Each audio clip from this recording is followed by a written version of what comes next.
કેમ છો? મજામાં છો ને? હું પણ મજામાં છું, તમે પણ મજામાં જશો. તો આજે આપણે બનાવવાનો છે રાજગરાનો શીરો. ઉપવાસમાં ખાવા માટે, ઉપવાસમાં પણ ચાલે ને આમ પણ ખાવો હોય તો પણ ચાલે. તો આપણે હવે ગેસ શરૂ કરશું.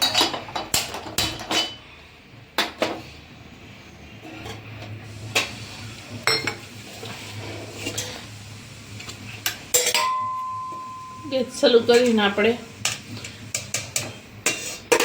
એક ચમચો મોટો ભરીને ઘી નાખીશું. આપણે લોટો એનાથી થોડું અડધું આપણે લેવાનું. તો આ અડધો વાટકો છે ને રાજગરાનો લોટ, એ તો આપણે એક ચમચો મોટો છે એ આપણે ઘી લઈશું.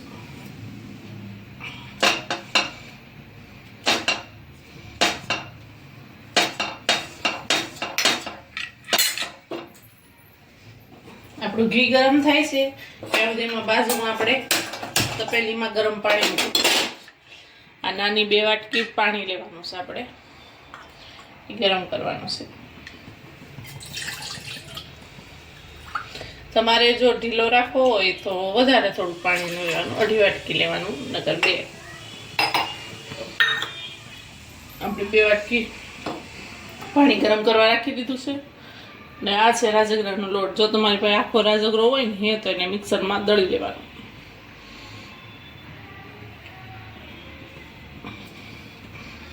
આપણું ઘી ગરમ થઈ ગયું છે. હવે આપણે એને શેકી લઈશું. ગેસ ધીમો કરી દેવાનો, ધીમા ગેસે શેકવાનો છે આપણે. શિવરાત્રી કે આવે છે ને હમણાં, તો શિવરાત્રીમાં પણ ચાલે. આપણે કઈ વાર રહ્યા હોય એમાં પણ હાલે.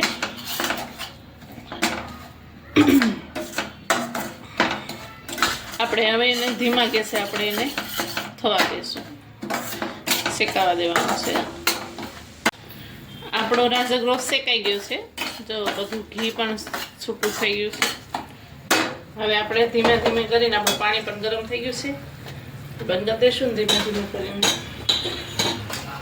આપણે પાણી નાખતા જશું. હલાવતું જવાનું, સાઈડમાં પાણી નાખતું જવાનું.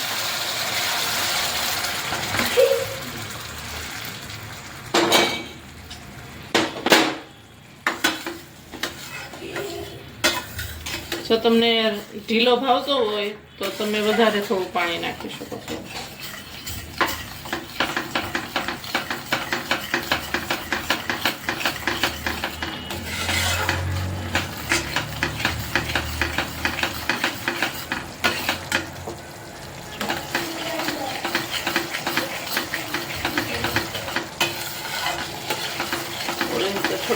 થોડીક વાર હલાવશું. આગળ બળતું પાણી સૂચી લેશે.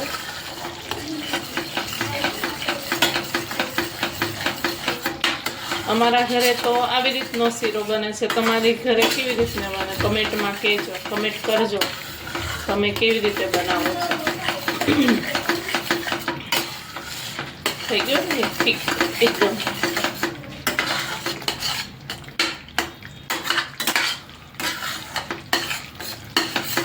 ઘી પણ છોડી દેશે હમણાં.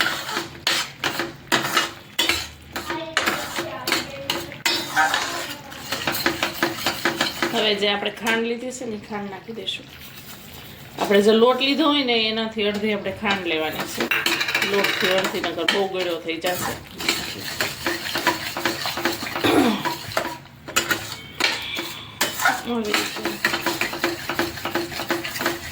આપણે કન્ટિન્યુ હલાવવાનું છે, નકર નીચે પાછો બેસી જશે. કલર પણ ચેન્જ થઈ ગયો ને.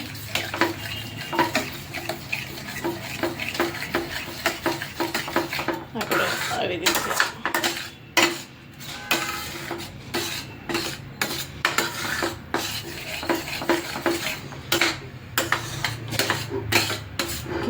થઈ ગયું છે.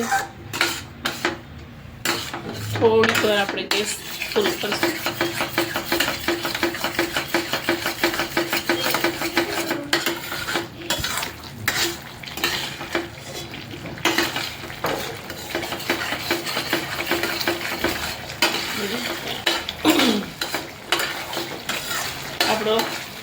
તૈયાર થઈ ગયો છે. આપણે હવે એને ગેસ બંધ કરી દઈશું. ગેસ કરી દઈશું બંધ.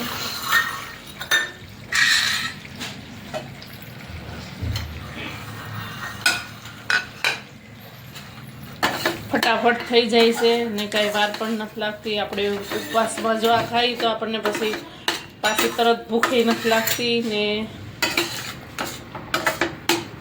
કહીએ ને કહીએ તો આપણે હવે સર્વ કરી દઈશું.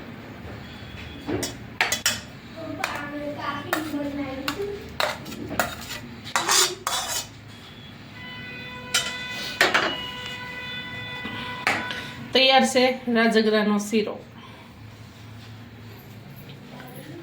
તૈયાર છે રાજગરાનો શીરો. જો તમને મારી રેસીપી સારી લાગી હોય તો લાઈક કરો, શેર કરો, સબસ્ક્રાઇબ કરો. ભલે મિત્રો, બાય.